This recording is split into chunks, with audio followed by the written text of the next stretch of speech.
So, good morning, everyone. It's a pleasure to welcome you to today's Keynote lecture. We are honored to be joined by Professor Rebecca Shipley from University College London, a leading expert in computational modeling for healthcare and healthcare innovation. Rebecca's background reached mathematics, bioengineering, and clinical translation.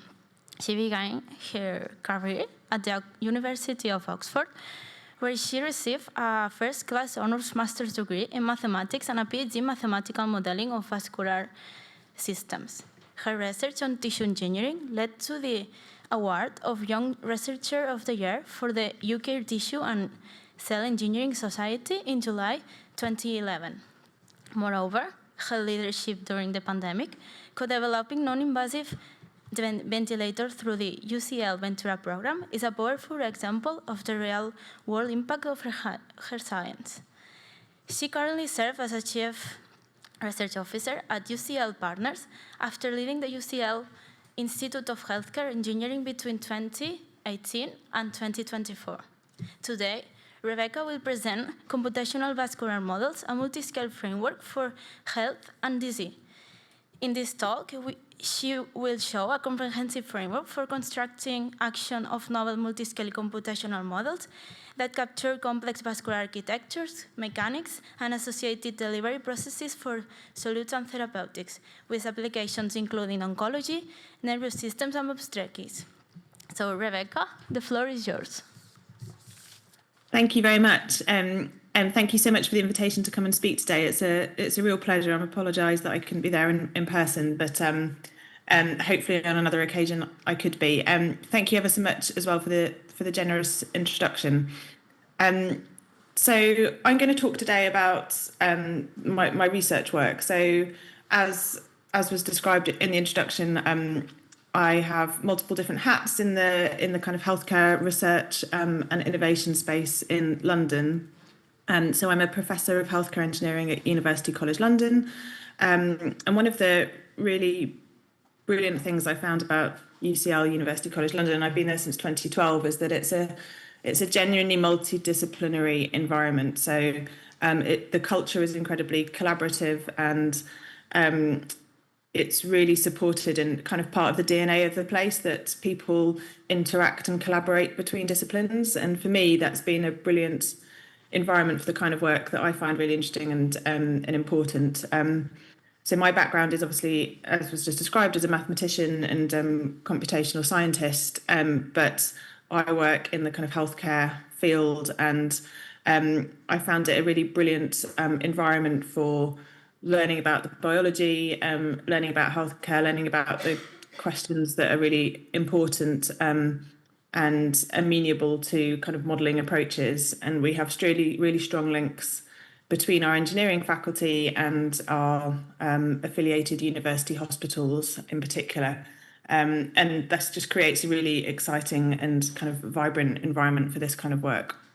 And so the bulk of my research work is in that space. So I use maths and computation as a kind of tool to interrogate biology and to kind of better understand important questions in clinical medicine. But the bulk of my research work is kind of preclinical. So it's focused on slightly more kind of fundamental questions where we might use, for example, animal models or tissue engineered or other kind of biological models to set up experimental ways to interrogate the same systems alongside the modelling. And today I'm going to talk about a kind of programme of work that really originated from when I did my PhD a long time ago. But I hoped it was kind of interesting to show that the work that you start early on in your career can, if you want it to, kind of spawn a thread of research that kind of expands and allows you to move into new areas and flex, but can kind of take you through different parts of your career as well. Hopefully that's interesting for this audience, but I'm really happy for people to interrupt and ask questions at any time, and hopefully that's useful.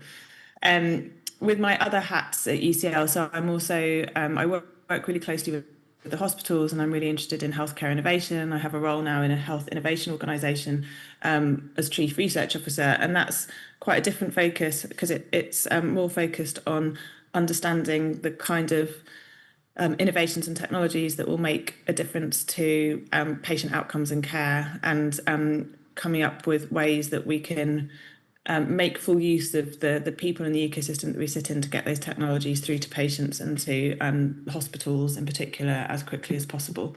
And that was very much inspired by the pandemic work that I did, which was around making, designing and manufacturing medical devices to be used on intensive care patients in particular. So that's a kind of different strand of my work. But I think one of the brilliant parts of academic careers or working in this space is that you have a lot of flexibility to, to shape the areas that you work in. And I found it to be a really exciting and flexible career from that point of view. And I kind of really wanted to bring that across for this audience. Okay, so I will start the main body of the talk now. So I'm going to be talking about computational vascular models, a multiscale framework for health and disease. This is actually, as I said, all work that originated, or the kind of thread for this work all originated back when I did my PhD, and I studied maths and applied maths. I did lots of fluid mechanics and got really interested about the use of different modelling tools to better understand biology, basically. And my PhD was in modelling how blood flows in networks of capillaries. And at that point, I got really interested in the role of the circulation in the body and, why modelling and computational kind of approaches could be really valuable tools for us to be able to better understand what happens and some of the really burning kind of diagnostic and therapeutic questions that are really important. But for me, it's quite nice because it spans, kind of fundamental science, modelling, biology through to what that means for kind of clinical outcomes. And I wanted to try and get that kind of transition across during the talk today. And I'm sure many of you know a lot about the circulation. This is a bit of a kind of intro to the way that I think about it. But, we have blood vessels throughout our body. The role of blood vessels is obviously, in the simplest sense, to take oxygenated blood and to deliver oxygen to every cell within your body. Fundamentally, cells in your body need oxygen to function, to undergo metabolism. And so we need a delivery network to be able to take, oxygen from your lungs and distribute it throughout your body according to metabolic demand. So it's our plumbing network. But of course, humans are much more complex than traditional systems that you might associate with plumbing, and that's for all sorts of reasons. Our bodies are continuously evolving through the kind of demands we put on them. It could be growth, it could be disease, it could be exercise, and that means that our blood vessels have to constantly evolve to meet those tissue-specific requirements. And not only that, but different tissues in our body function differently and have different requirements too. So some areas of your body, like the heart, are very high oxygen demand because, they're muscular, your heart is constantly pumping. So the metabolic requirements of your heart are, are very different to other tissues. For example, cartilage, which is what we call largely, much less vascular. It has much less blood vessels by comparison because the oxygen demands of it are much smaller. And the idea really is that there's a kind of fundamental link between the architecture of the blood vessels in different tissues that I would hypothesize and put out. That architecture is linked to the tissue-specific metabolic requirements. And I find it really interesting to try and understand what the link between those kind of structures and functional requirements are. And that's really hard to kind of elucidate without using modelling approaches because it's very hard to measure. When you think about trying to understand what vascular architectures or molecular metabolism looks like in the body, it's very hard to have the imaging and analysis tools that enable us to assess that in situ in real time. And so modelling can be a really valuable tool to be able to extrapolate information from images at different scales and different setups and from different sources. And of course, I mentioned disease, but many diseases are underpinned by changes in vascular structure at the at the kind of fine scale, whether that's cancers, and I'll come back to that, or diabetes, or all sorts of different conditions. And one of the ways that we diagnose disease is by doing imaging of tissues, so we can pick up kind of changes in what those tissues look like, and a lot of that can be linked to perfusion and blood flow. And so having tools by which we can understand the link between structure and function, both in healthy scenarios, but also what happens when in pathological scenarios or disease scenarios is really helpful, both for kind of diagnostic tools, so we can diagnose disease and understand if there's a region where tissue is functioning abnormally, but also kind of for therapeutic design and outcome assessment. So these are actually images that I dug out when I was doing my PhD, so this was 2008. But really, over the last kind of 20 years, there's been this really rapid advancement in the scale and tools and the scale at which we can image tissues at really fine resolution, which means that for the first time we've been able to start getting really detailed information about the vascular architectures in different tissues. In a kind of high level simplistic sense, the vasculature is hierarchical, so you go from really oxygen rich blood in like arteries. They're essentially branching structures, and they branch and they're called arterioles, and they're still branching, and they continue branching when they go down to capillaries. So capillaries are the smallest blood vessels in tissues. They tend to be of the order of kind of 10 to up to 100 microns in diameter, and they're the scale at which gas exchange occurs. So capillaries are the scale at which oxygen then diffuses out of the blood vessels into the surrounding tissue and goes through that kind of delivery mechanism to facilitate the needs of metabolism in the tissue. And then there's a kind of mirroring kind of branching structure, which are called venules, and they're the drain, and they drain out into veins, and that's the kind of drainage system. But as I said, I got a bit fascinated in the vascular topology of capillary beds and how different they are in different tissues. And these images on the right are some of the first images that came out of a method called corrosion cast imaging, where you essentially inject polymer into the blood vessels of animal, and then are able to image that polymer once it sets to understand what structures look like. And you can see how varied they can be. So there's some examples here. This is a mouse epicardium, so that's heart, chicken retina, mouse mammary glands, mouse kidneys, and skeletal muscle. These structures are all really different, and why and how and what does it mean is something that I've kind of still find extremely interesting. And then I've mentioned disease, and so a lot of the work that I'll talk about here today is around cancer. So cancer is characterized by multiple different features, but one of the pervasive features of tumours is that the blood vessel structures are not normal, in inverted commas, and they're constantly adapting due to a whole host of different biological, chemical cues, and essentially blood vessel structures are abnormal, and also the kind of architecture of individual vessels are abnormal. And this is potentially it is an extremely useful feature in terms of trying to understand what that means in terms of the kind of signals that you can pick up on imaging, for example, as a diagnostic tool.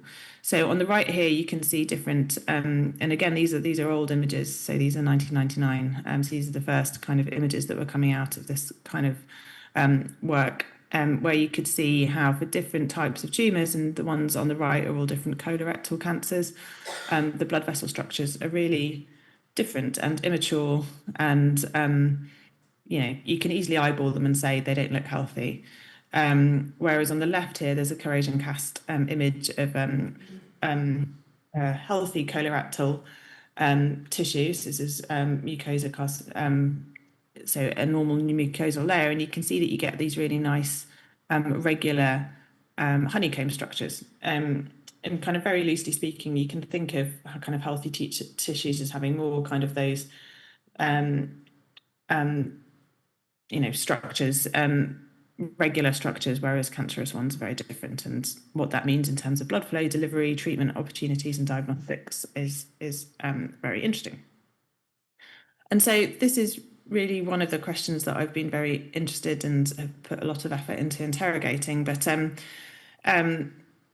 if you're presenting with symptoms which might be indicative of cancer, or you're having investigations, you'll go to a hospital and you'll have, for example, an MRI scan, and that MRI scan will essentially pick up things like perfusion maps, so average blood flow maps on the scale of the tissue, which is that can be of the order of millimeters to a centimeter, but it's quite coarse scale.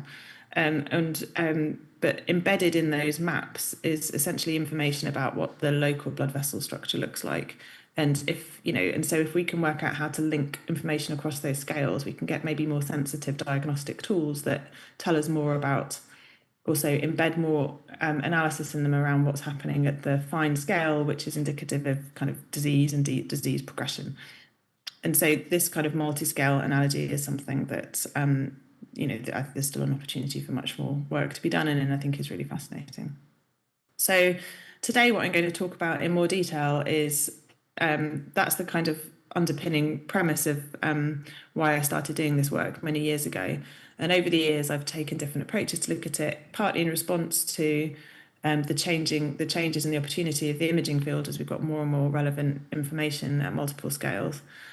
Partly, in response to the kind of collaborations that I've been able to develop, and obviously how the field has moved in general. So there's two areas that I'm going to talk through. The first is multi-scale continuum models. So that's how we can develop more the mathematical frameworks of how we can develop averaged models based on what information we have on the fine scale.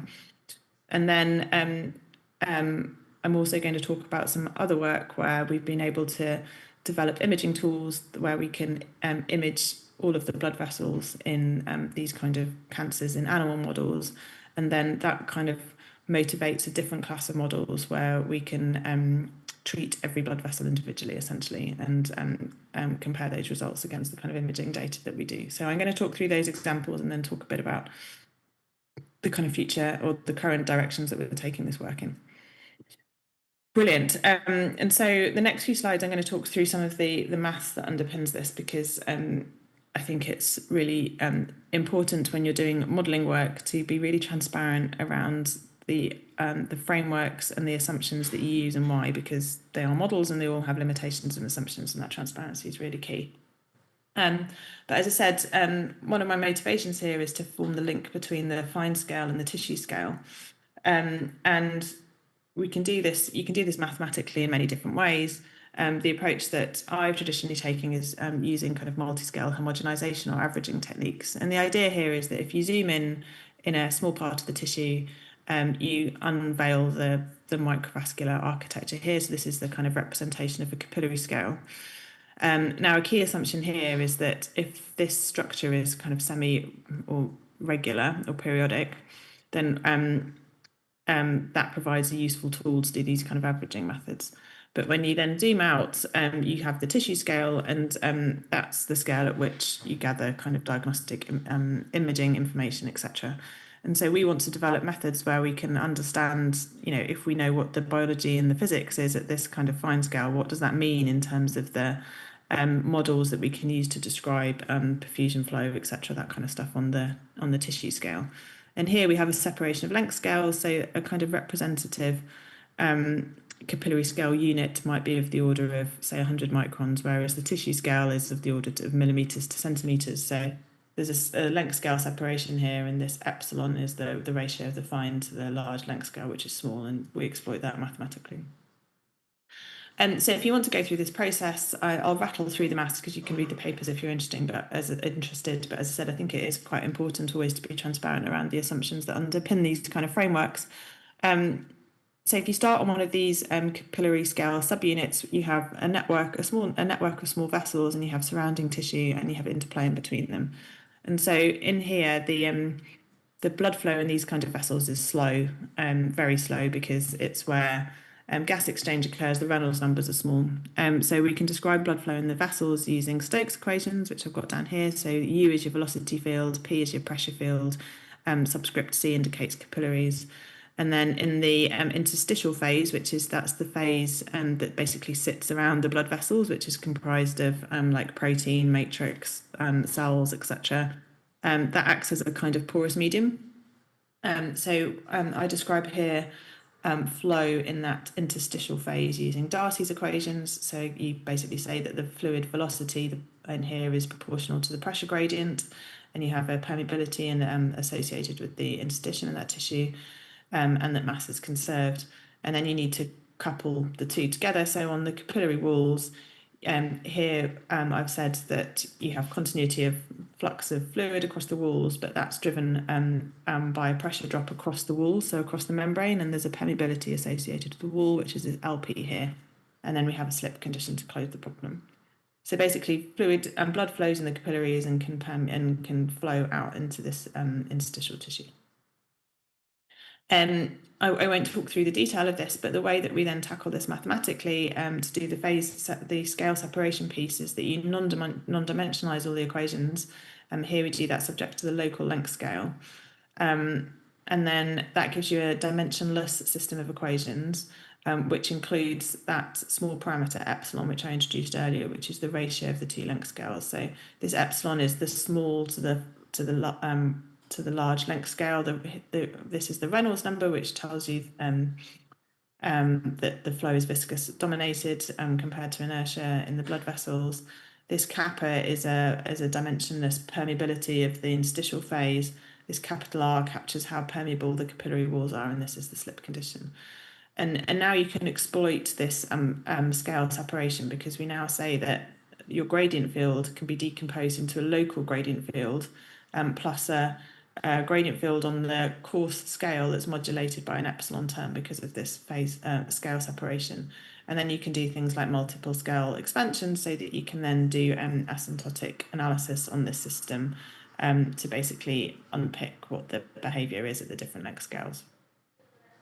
So key in this is always parameter estimation. This is quite a poor slide actually in terms of describing that, but there's lots of parameters in these models, and this is a pervasive challenge in using modelling in engineering and in biology.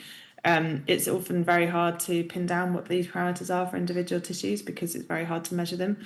And so we normally have to resort to pulling together parameter estimates that come from different sources, different tissues, different experiments, different scenarios, and it's a real challenge to do that in a robust way. Nonetheless, it's important, of course, not least so that you can understand the kind of balance of physics and chemistry that's happening. But loosely speaking here, we have a good length separation between the scales, and we have a small Reynolds number. So as I said, the flows in the vessels are viscous dominated. And then the things that we really don't know very well are the permeability of the tissue and the walls. And we have ways of estimating them, but the estimates can range quite significantly depending on the tissue type and even the individual. So that's something to bear in mind. So the approach that I took here was basically to retain those features in the modelling at leading order, so that you could always drop them out if you needed to, depending on an individual kind of setup or scenario.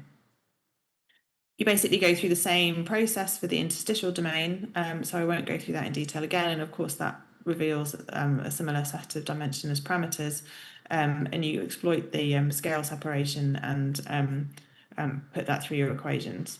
And essentially what you end up with are what this approach enables you to do is to derive what kind of models, so the models that you should be using on the tissue scale to describe the effective flow, both in the capillary bed and the tissue and the interstitial phase. And you can derive the form of those equations without having to solve the fine scale equations. And basically what happens here is that you get a dual porous medium approach. So here the capillary bed and the interstitium behave as coupled porous medium. And these are the equations for them. You have exchange between the two, which are the source and sink signs on the right-hand side, and you derive the form of those through these equations. And what's really important is that you have a permeability tensor associated with the capillary bed and one associated with the tissue bed. And out of this approach, you get the form of this capillary, of these tensors.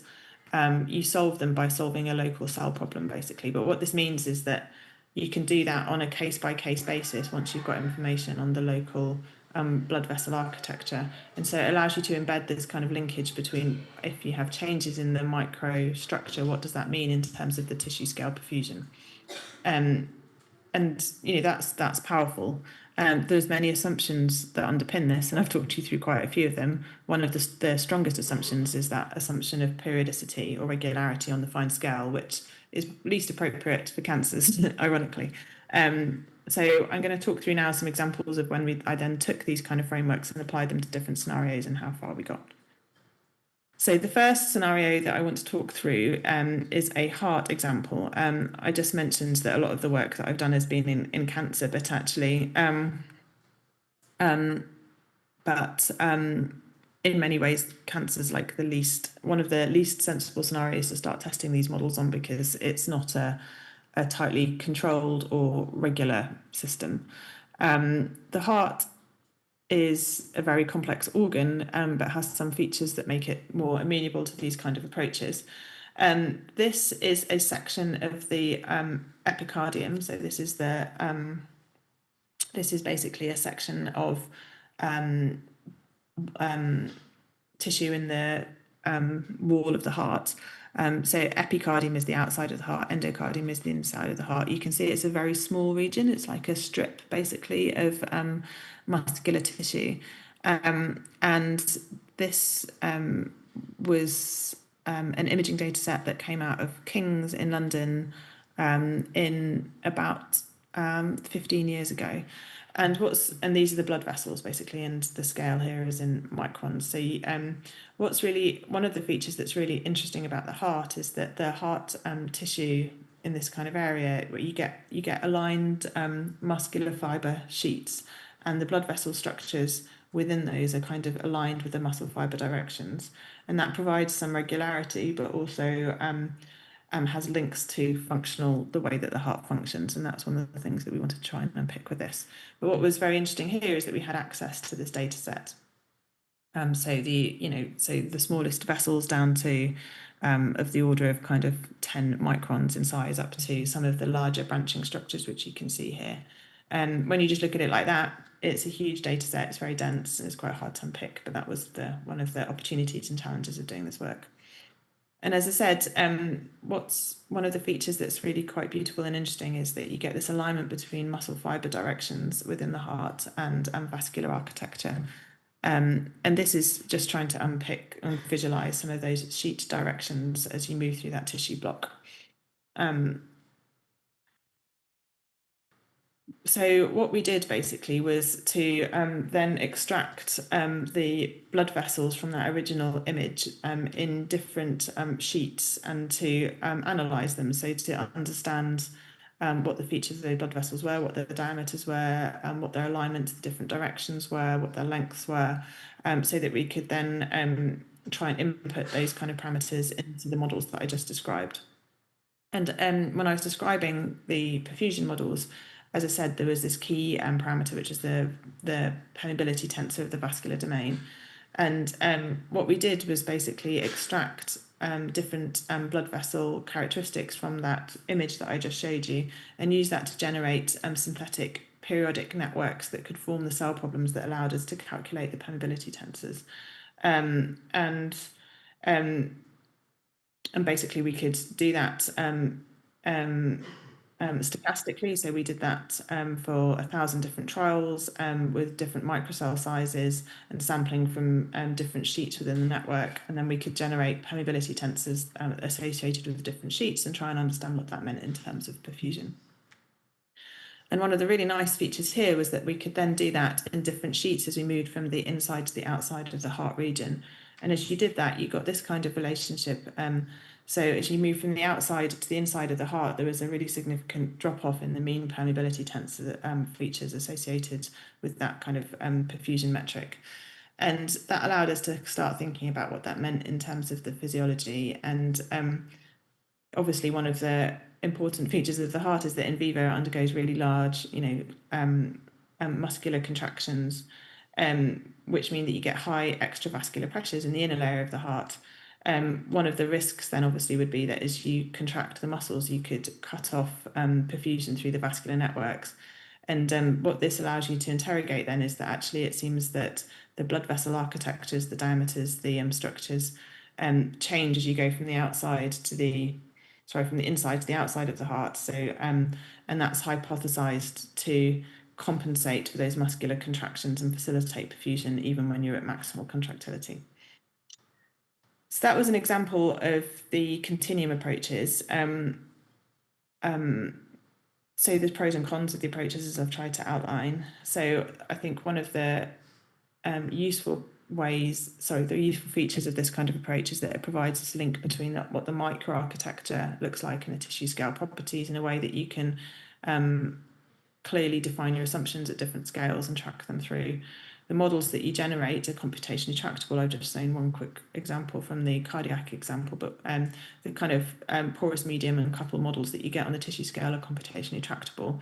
But there's limitations of the models. There's an assumption of periodicity, and it's quite hard to build more hierarchy into the models. I mentioned originally that you have this branching structure that shifts into the capillary bed. We haven't recapitulated that branching structure in these kind of frameworks that I've presented so far. So benefits and limitations, as with all models, whether they're mathematical, computational, or physical.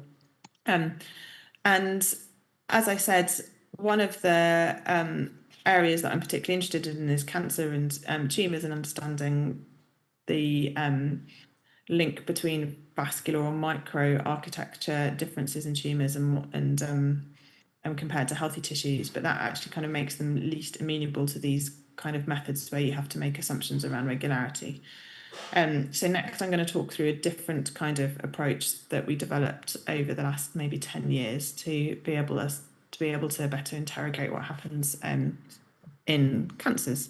And I've mentioned this a bit already, but one of the kind of pervasive features about tumours is that they have a very different microenvironment, and by microenvironment here I mean on the fine scale, so at the scale of the smallest blood vessels, cells, etc.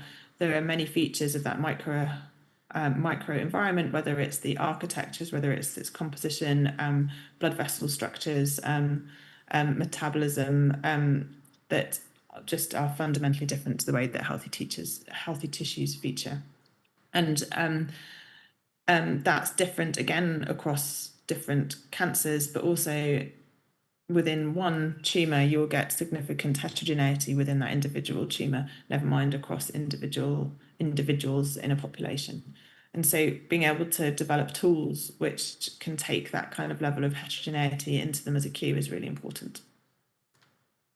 And this is important for many reasons. I mean, there's obviously it's interesting and important just in terms of our fundamental understanding of how these tissues behave, but it's also important for understanding how we can develop new treatment strategies. So this isn't quite an old image. This is from 2005, but the premise of it remains. So this is a histology slice through a tumour. The red vessels here are blood vessels. Sorry, the red here is blood vessels. The blue is doxorubicin, which is a very standard chemotherapy drug, and the green is hypoxia stain. So that basically means low oxygen. And you can see that you get collection of the chemotherapy drug immediately around the blood vessels, and that you get zones where, because of the lack of homogeneity of the blood vessel structure, and also that it's not very dense, you get regions where you get really poor delivery of oxygen, and that's green. And you get it means that the chemotherapy drug is collecting around the vessels and isn't actually getting into the main body of the tumour.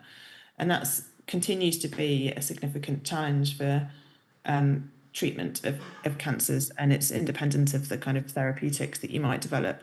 Obviously, if you want to develop a therapy for a tumour, you need it to hit the whole of the tumour. So understanding the link between kind of structure and delivery is a really important feature. And I've kind of already explained the rationale around the diagnostic piece before, but for cancers, if you have a potentially cancerous growth, then if you present at hospital, you'll get imaging done, which will be on the scale of an MRI, so that's kind of millimeters to centimeters. And you'll also might have, for example, biopsies or samples taken of the tissue, which gives you very detailed information about one or two, a small number of locations within the tumour. And so there's a kind of open question around how you link information across these scales to get a fuller picture of the features of a tumour.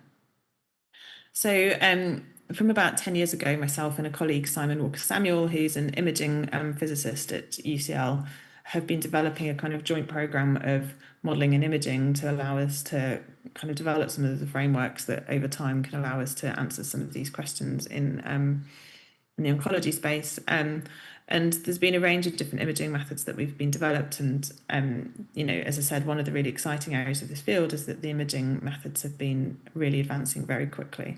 So I wanted to talk about a program of work where we really tried to develop the imaging tools and analysis alongside of the modelling, so we could do them hand in hand as opposed to kind of bringing them together at the end, so that we could develop frameworks to kind of tackle some of these questions.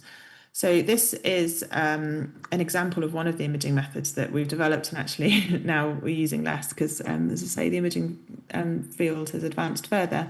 But this is called optical projection tomography. It's an optical imaging method. This is an example of the kind of images that it can generate, which are the blood vessels in a colorectal cancer cell line. There are many different colorectal cancer cell lines. This one's called LS174T. And essentially what you do is that you fluorescently label the blood vessels throughout the tumour by injecting fluorophores into the blood vessel structures. So the blood vessels are labelled with a fluorescent lectin. You then optically clear the tissue, and then you image it using optical projection tomography, and then you have to do a lot of image analysis work using various different methods to be able to extract the vessels from the image. But the optical clearing obviously makes a significant difference to that. But what that meant was that we could start getting information on the vascular architectures for whole tumour samples within animal models. And these are the kind of structures we could get. So this is obviously ex vivo. So this is in animal models. You then have to sacrifice the animal, take the tumour out of the tissue and image it. So that's what we mean by ex vivo. But the images are incredibly detailed and beautiful. So, this is a video as you move through one of these whole colorectal cancers. And what's really fascinating is that you do this for multiple tumours of the same type, and you'll get quite different vascular architectures. And certainly if you do it for different tumour types, you can start to see the real difference in different vascular architectures for different cancer types. But the smallest blood vessels here are of the order of kind of 5 micron diameter. So, you're getting down to as thin as a human hair. But of course, this is beautiful and very rich data. But the question then is, what can we do with it and what does it mean? And so we developed a program called Reanimate, Realistic Numerical Image-Based Modelling of Biological Tissue Substrates, where we sought to be able to develop these kind of imaging methods along the blood flow models that we have available to us, and delivery models, mass transport, etc., so that we could make full use of the kind of power of these kind of data sets, but also develop the models and validate them at the same time. So what we would do is, so as I said, this is all animal work. The optical imaging that I just described and other imaging modalities that we have at this kind of resolution are often similar. Ex vivo, so you have to sacrifice the animal and take it out and take the tissue out to do the analysis and to get the high resolution imaging data sets. You then apply different image analysis methods to extract the blood vessels, and you can essentially create a digital version of the blood vessel architecture for the whole tumours.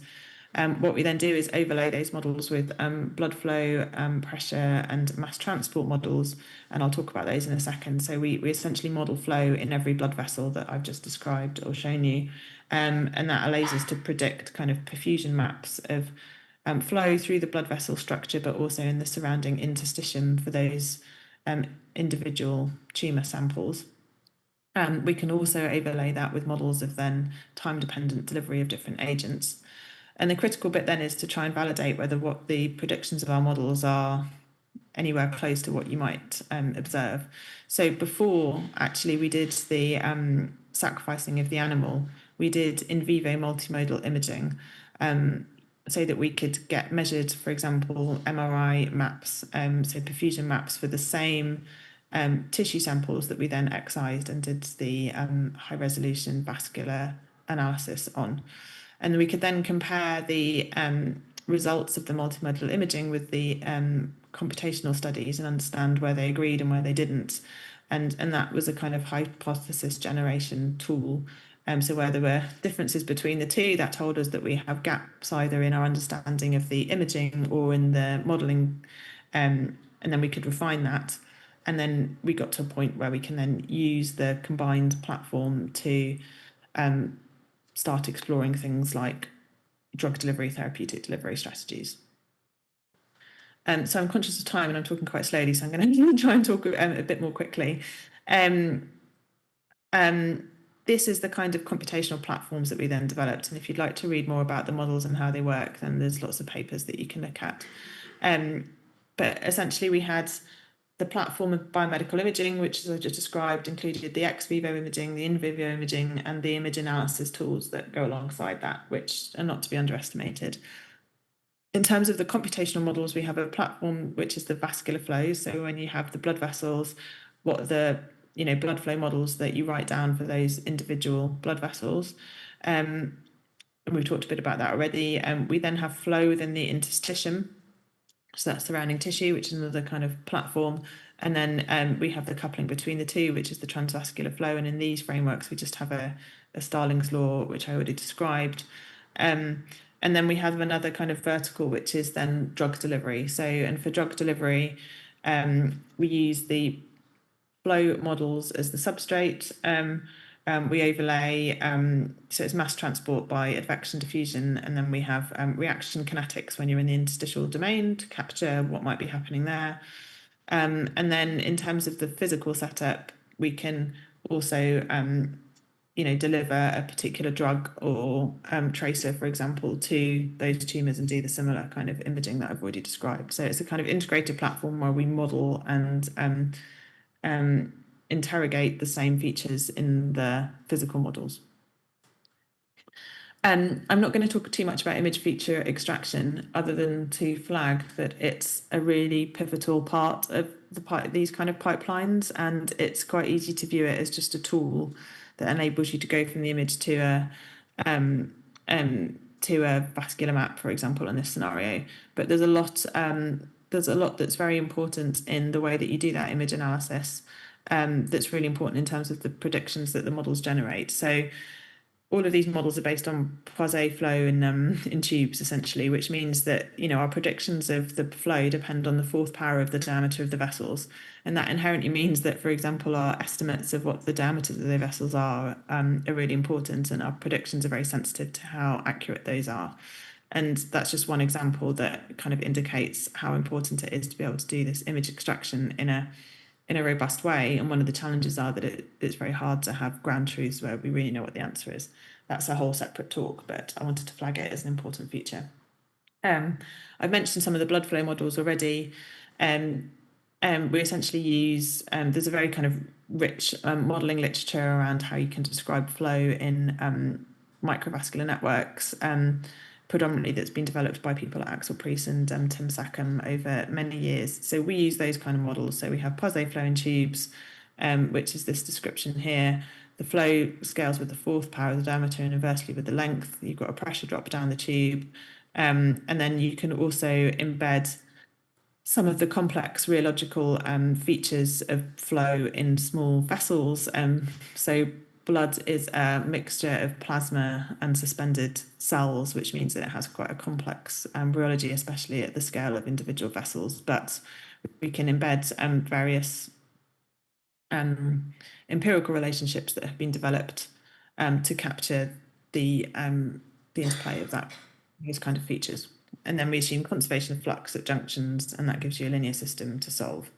I'm going to skip through the boundary conditions. Boundary conditions are very important, they always are. In the interstitium, as I've just described, as I described previously, we describe the interstitium as a porous medium, an isotropic porous medium. So we have Darcy's law. And the way that we do the coupling here with the individual vessels is that we distribute point sources of flux along the vessels with known strengths, and then use conservation of mass and a far field description to write down a kind of Green's function formulation for what the pressure field then looks like in the interstitium, which you can solve either computationally or you can use various analytical tools to approximate those Green functions analytically, and then add up the combination of the sources, which is effectively what we do here. And then the other key feature that we incorporate is the vascular exchange, which happens across the vessel walls. The vessel walls in cancers in particular are quite leaky compared to healthy tissues because you get gaps between the endothelial cells that form the wall. So this is a really key feature to embed because it makes quite a big difference to the fluid mechanics, but also mass transport models. And essentially we embed that in the Green's function formulation, and then we get a linear system to solve the source strengths down the vessels, which we can do subject to conservation arguments. I've talked through this, so I'm going to jump to what the answer then looks like. So we're then able to take the kind of vascular imaging data sets that I mentioned previously and solve for the pressures and flows and both in the vessels and the interstitium throughout those networks. And so you get these kind of maps. So this is a prediction of the vascular pressure, this is the blood flow, and this is the interstitial velocity and pressure fields.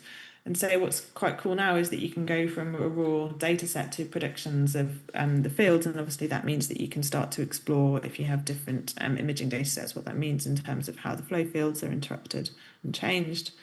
And as I said, a really key part of what we did here was then compare it back against the in vivo imaging. And we did this for multiple different colorectal cancer cell types, and we picked two as to do this for.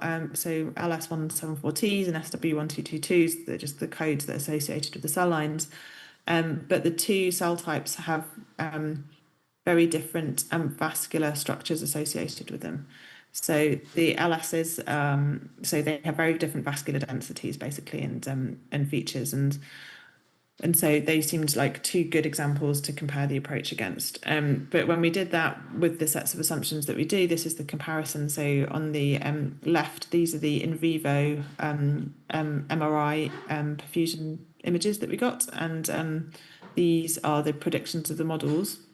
Now, obviously, it's not a complete one-to-one correlation, but you can see that you get kind of a rim of preferentially high perfusion and lower perfusion in the main body for this. This is the LS174T one, and this one down here is the SWs, where you can see that you actually get a more uniform perfusion profile, spatially uniform perfusion profile, but again, that's kind of matched between the MRI and the computational models. You get a region of slightly lower perfusion in the core, which is again quite a standard feature within cancers, and a rim that's more highly perfused. But it's interesting because even within this kind of preliminary example, you can see the difference between two different cell lines from a colorectal cancers.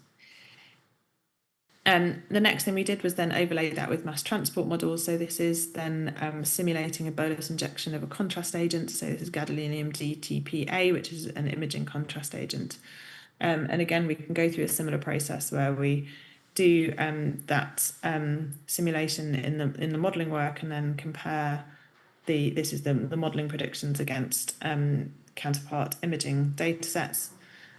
And we can do that over time, which is quite nice for the for the delivery models. On the top here, you go from 0 to 13 minutes, and this is the reanimate. So this is the predictions that we get from the imaging plus modeling framework over time. And on the bottom here, this is the measured using DCE, so diffusion contrast enhanced MRI of the same gadolinium contrast agent. And again, now we can compare the two together, and they do pretty well essentially, which is quite exciting. So I haven't got time to talk about it today, but that then gave us confidence that the kind of frameworks we were developing successfully recapitulate some of the key features of the dynamics and of what's happening in individual tumours. And then some of the work that we're now doing is to develop is to explore new therapeutic options that are coming available with our clinical collaborators to be able to kind of interrogate and help them in their development of those therapeutic agents. So that's a kind of summary of the kind of discrete models, and whereas I say discrete here because we're modelling blood vessels individually. The approaches, so the benefits here is that you can take the kind of high resolution imaging data sets as direct inputs into the model. Things like vascular hierarchy are automatically embedded in the models because that's a given, because you're doing each vessel individually. And you can tackle then quite important questions across multiple length scales, and there's sufficient flexibility in the framework that you can then start adding in different features, whether they're mechanical, physical, biological. But there are also drawbacks. So this is very computationally expensive by comparison. The blood flow models actually are very quick to solve because they're just linear systems, but the mass transport models are slow, and there's the imaging analysis is challenging too. And there's also kind of methodological challenges associated with that. For example, I didn't talk about the boundary condition assignment extensively, but as with all models, they're highly sensitive to the boundary conditions you can assign to them. And one of the challenges with the discrete models is that we don't have information on every boundary within a network, because you're never going to get that level of information. And so there's methods that you can use to try and tackle that, but that's a slightly open question, I would say, as well.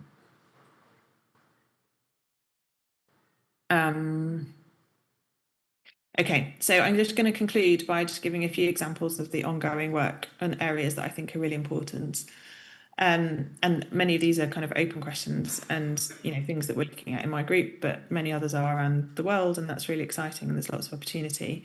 I mentioned that one of the really exciting parts of this field is that even within the last 10 years, the imaging, the potential of imaging has really accelerated, and that means that, and that's continuing to advance, and that means that we're being able to get more and more detailed information about things like the microarchitecture of tissues in situ, which is really exciting, and from other sources. And I think one of the directions of this in the future will be that how you combine information from other sources, so imaging data at different length scales with other types of information like the pathology information, the biopsy information, genomic information, to develop frameworks that can be genuinely predictive, within the bounds of what our assumptions and are.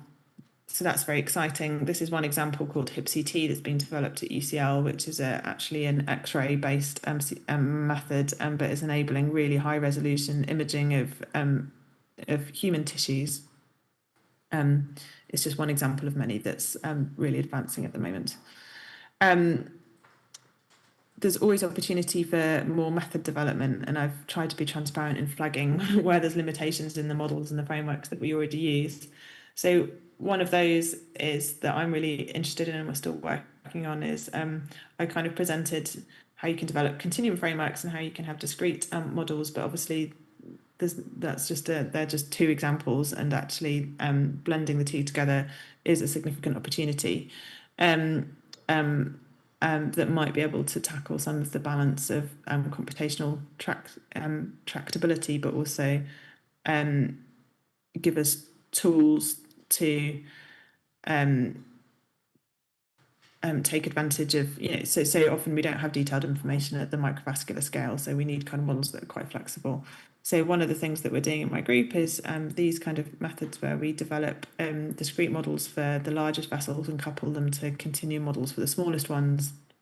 And you have then questions around where you define the boundaries between the two and how you inform them. But that's ongoing work, and there's many other areas like this where you can then start using these frameworks to embed more information about the mechanics, the physics, etc. in them. I mentioned that image analysis is really important. So I think as modelers and computational scientists, it's a bit too easy sometimes to see the kind of imaging data sets that come our way as almost like gold standards or fait accompli. And there's a lot of models and assumptions that are inherent in the way that we go from raw imaging data sets to extract kind of topological geometrical information. And I think it's really important to understand what assumptions there are in those imaging analysis methods and what they can mean in terms of the functional predictions that we can make using the models. We've looked at a bit of this. So this is one paper that we published last year, which is basically tests several different skeletonization methods for extracting the blood vessel architectures from raw images and to see what they mean in terms of the functional predictions and that the models make.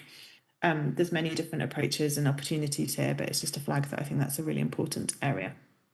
And then I've talked quite a bit about cancer, but we're using these kind of platforms to explore different tissues as well. So we have live projects looking at placentas, looking at the eye, looking at the spine and cancers in the spine and other areas as well. And I think one of the benefits of these kind of approaches is that once you develop the frameworks, they have potential for utility in different biological and clinical domains. But that said, it's obviously always important to make sure that we incorporate sufficient, we're answering genuine questions, and that we're incorporating sufficient information about the biology and the clinical scenario into the models that we develop. So that does mean a lot of work each time to make sure the link between the models and the biology is well grounded, and that's really important. So thank you very much. It's been a pleasure to talk to you all. I'm going to stop there. Hopefully that was interesting, but I'm really happy to take any questions about this work or kind of more generally as well. So thank you very much.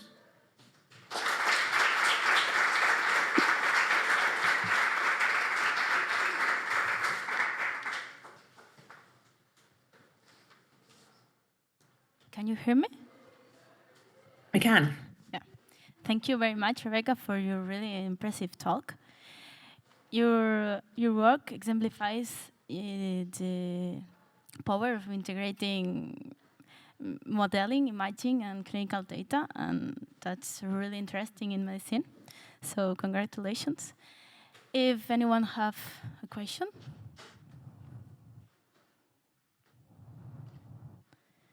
Okay, so maybe I can kick off if you allow me. Yeah, so Becky, thank you very much. I mean, and that's quite impressive because microvasculature is really a nasty beast to control both on the image side and on the modeling side.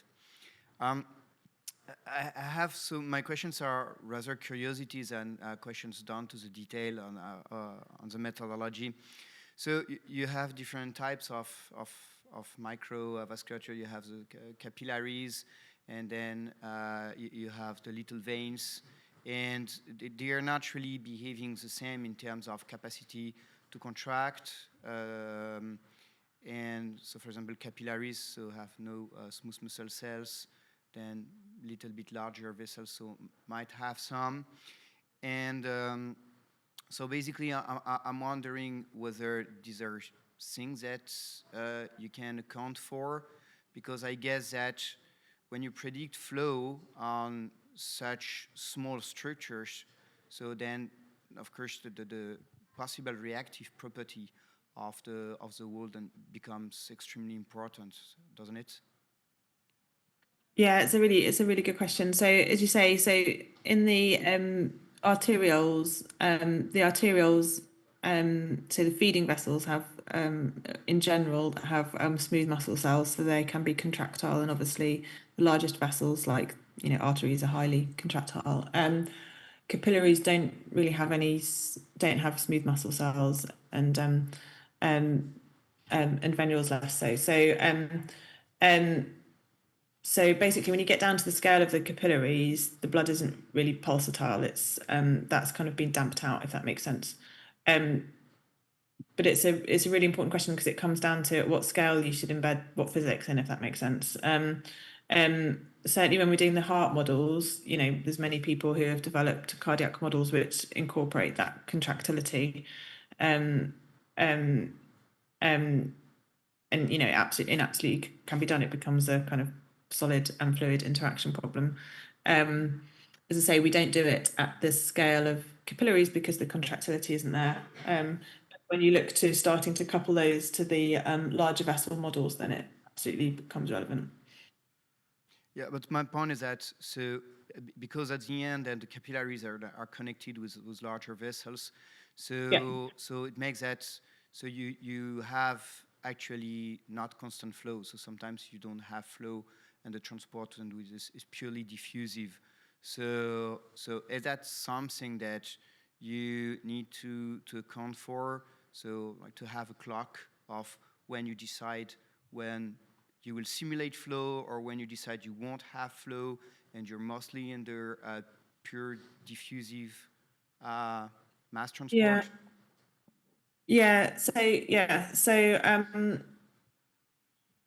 So you'll pretty much always you'll have steady flow in the capillary vessels, if that makes sense. The pulsatility that's kind of generated by the contractility at the higher length scales is kind of damped out by the time you get to the capillaries.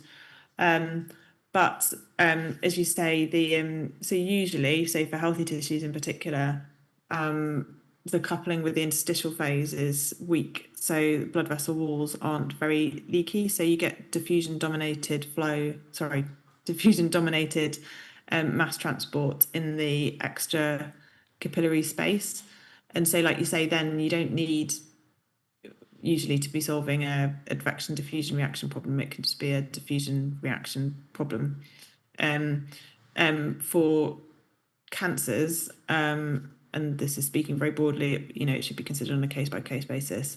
Blood vessel walls are leakier, so you tend to get more of an interplay between the flow in the capillaries and the extra capillary domain, if that makes sense.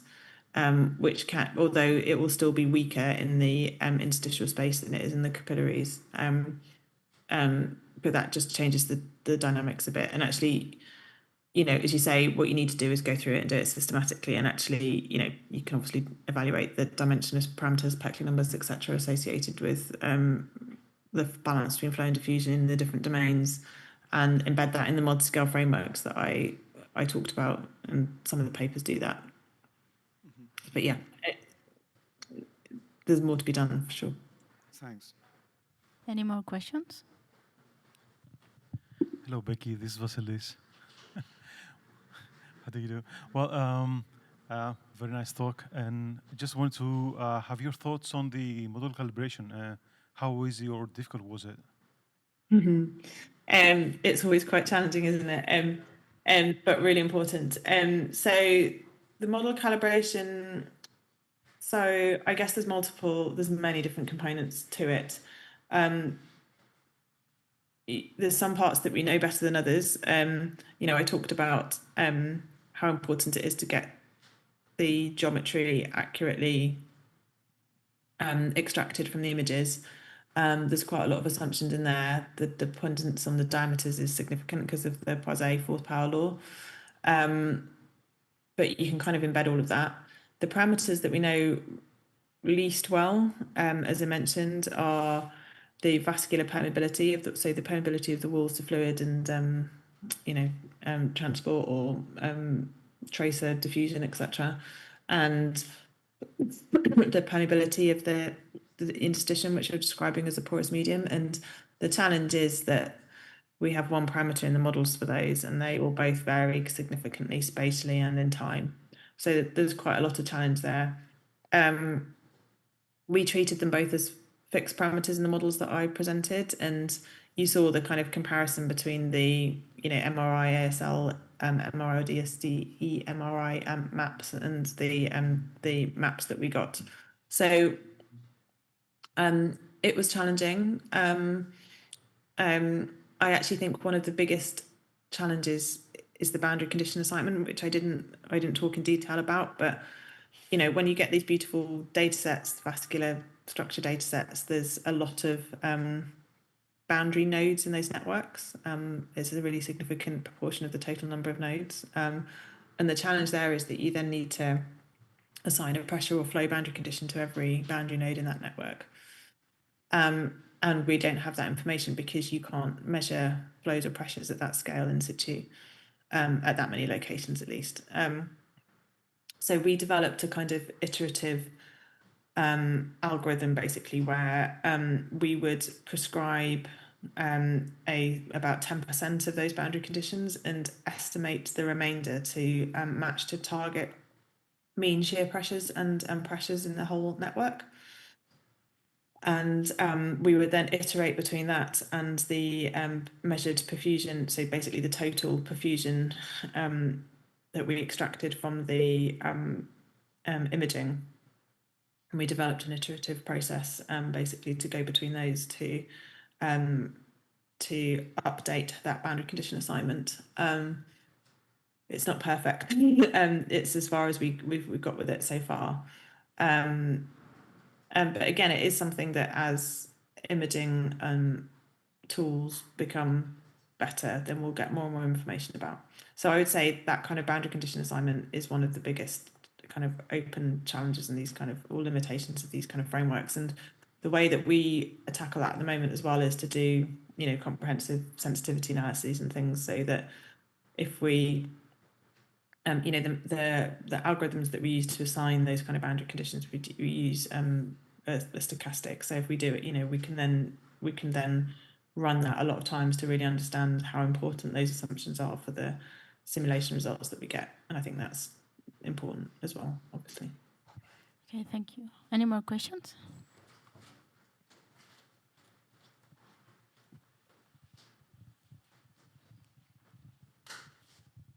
Thank you. Very nice talk. I just had a very quick question of your, because you compared computational and experimental work, but I was just wondering, in the experimental side, did you first extract it was a tumor, right? Or was it something else? And then put flow through it, or was it in, how did you do that? I mean, so for the reanimate example that I showed, so yeah, you're right. So there were colorectal cancers grown up in animal models, so mouse models. So first of all, we did the imaging, so the MRI, so either ASL or DC MRI imaging. Then we sacrificed the animal and took out the tumor and and that's when you do the optical clearing and fluorescent labeling of the vessels. And then the imaging of it, and the reconstruction of the vascular architectures. So we did that in sequence, if that makes sense. So the goal is to basically to get the imaging information for the same kind of vascular architecture data set that you get. And so we tried to keep the time lag between those as small as possible. And then you did that at several time points then, because you had one where you showed the time. So that was for so what I just described was when we were doing the flow modeling, and then when we did the so the one that you're describing is the gadolinium contrast agent, which it's just a tracer. It's an imaging tracer. So for that we injected the imaging tracer and then did multiple imaging at every few minutes for I think 13 minutes. So we got a time series. And then went through the process that I just described, and then we basically did the simulations on the same time span. So we did a time-dependent delivery simulation of the same contrast agent for the same length of time.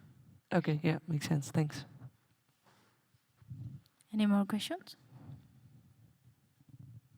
Yeah, so actually I have another question. When you look at when you have your images, and then you use the images to develop the model. So maybe that's a very naive question because of total lack of experience. But how do you make the decision to know where the gas exchange shall take place? Because we had started to look at vascular network, and basically we're just puzzled by the number of decisions that would have to be made for modeling of that style, and yeah, it was very difficult for us. So sorry, what scale do you decide? So you can do it in multiple ways, and it's not a naive question because there isn't a ground truth from the experiments that tells you where the gas exchange is happening. So loosely speaking, what we do and what others do is define what a capillary is, and you assume that gas exchange happens at the capillary scale, and you could do that in different ways. So you can do it just as a diameter threshold cutoff. So you can say all vessels under a particular size are capillaries, and therefore they're amenable to gas exchange. And to be honest, that's a pretty good. Because it's simple. It's a pretty good way of doing it. But it comes down to kind of how you classify vessels of different types, which is a kind of broader question. So we talked about smooth muscle before. So, you can you can identify the vessels that have smooth muscle on the walls and classify those as arterioles or arteriolar, for example. You never have that information for every vessel in an in situ model like the one that I've just described. So, as I say, what we do, and I think is the most pragmatic approach, is to use a kind of diameter cutoff to classify a capillary. And then again, you can test the sensitivity of changing that cutoff in your model predictions. Yeah, all right, so pretty clear. Well, I have also one question. How your models are sensitive to the image resolution or image quality? Because it's an important part too. Yeah, they're very sensitive. Well, they are sensitive. It's obviously very important. That's what I was starting to allude to with when I was talking about the importance of the image analysis steps. So it's really exciting because as I said, the imaging field has really progressed, and it means that we're really pushing the resolution of where we can detect, we can image features. But it's also a real challenge because there's no gold standard of what the absolute truth is. So as you develop new methods, how do you know if the information that you're getting out is accurate enough? And there's a lot of algorithms that go into going from the raw images to extracting features, and people are developing different approaches, including from machine learning, obviously, to do that. It's a big bottleneck, and I think it's really important to understand, as you just alluded to, the link between that kind of image analysis and the predictions that we get out of the model. So one of the studies that we did, for example, was to explore different kind of off-the-shelf skeletonization algorithms that are used to extract the skeletons of the blood vessels from the raw imaging data sets, and to go through the whole process of using different off-the-shelf algorithms, extracting the vascular architectures associated with them and flowing them, and understanding what difference that those assumptions of the different algorithms and the assumptions within them make in terms of the predictions of the flow that you get. And unsurprisingly, they make quite a big difference because, as I've said several times, the flow predictions depend on the fourth power of the diameter, which is,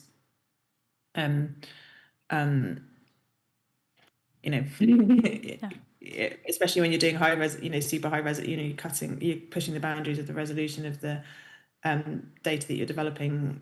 That's going to be quite a sensitive feature. So it's like all things. I think it's all things computational modeling it's about, and actually physical models. It's about really understanding the assumptions and the limitations of the frameworks that you're developing and being transparent about them and kind of pushing the boundaries of them, if that makes sense. Okay, thank you. For example, in the 3D optical imaging of colorectal tumor, how did you validate it? The imaging? Yeah. Yeah, so for those we did the optical imaging. We also used other imaging tools or methods that had previously developed. So I mentioned the corrosion cast approach, which was actually used it's still used, and it was one of the first methods used. And it involves injecting a polymer resin basically into the blood vessels of one of these animals, and you then essentially melt around, it sets and you melt away all of the tissue around it, and then you can image the polymer resin. There's limitations associated with that because you have to perfuse an animal with a resin that can mean that you have to, so you can end up dilating vessels, for example, because you have to do that under quite high pressure. But sorry, so to jump back, so what we did was we used other methods out there to compare against the OPT imaging in that sense, and we've developed other optical imaging approaches as well. And we also did like histology slicing. So what we would do is, it's 2D, but it's a kind of gold standard. You just take slices through the tumor and stain for different features like blood vessels. And then you can obviously compare the information that you get that and those discrete slices against the 3D kind of full image information that we get. Okay, thank you. Any more questions? Well, actually, I have tons of questions, but I will restrict myself. Maybe last one. There is so you know in the microvessels. So you have different types of endothelial cells, and then so that controls and the type of endothelial cells. So control basically the leaking capacity for the communication organ blood. So typically, I think you have 3 families: one for the brain, one I think for the liver, and another one for musculoskeletal tissues, if I remember correctly. So when you have neovascularization, for example, of a tumor, so do you know whether there is a homogeneous type of phenotype of microvessels, or do you need to take into account a certain heterogeneity of permeability? It's a really good question. I have no doubt that the permeability will evolve in time and space in individual tumours. Being able to accurately measure that is a real challenge. So it's one of these things where you have to then balance how much you put in the models versus how much you've got a kind of rational basis for what you encode, if that makes sense. But yeah, it's definitely a really relevant and open question. And, whereas most, healthy tissues are kind of, broadly speaking, at steady state, tumours are constantly evolving. So, they'll always be under hypoxic stress. That hypoxic stress, so the oxygen depletion generates, cues for growth of blood vessels, for example, kind of VEGF growth factors.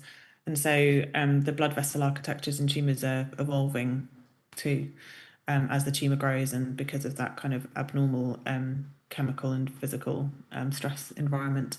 So, there's models that others and we've developed and implemented that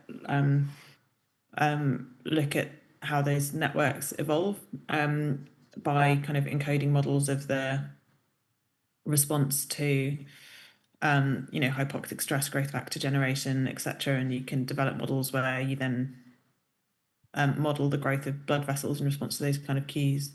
So it's a really rich area, but it's really an area where I think we're at the limit between the modeling development and what we can measure. But it's really interesting from that point of view, because what we can measure is changing quite quickly. But I think it's important to try and keep them in sync. Okay, thanks. So thank you. I think we can leave it here. So thank you again, Rebecca. And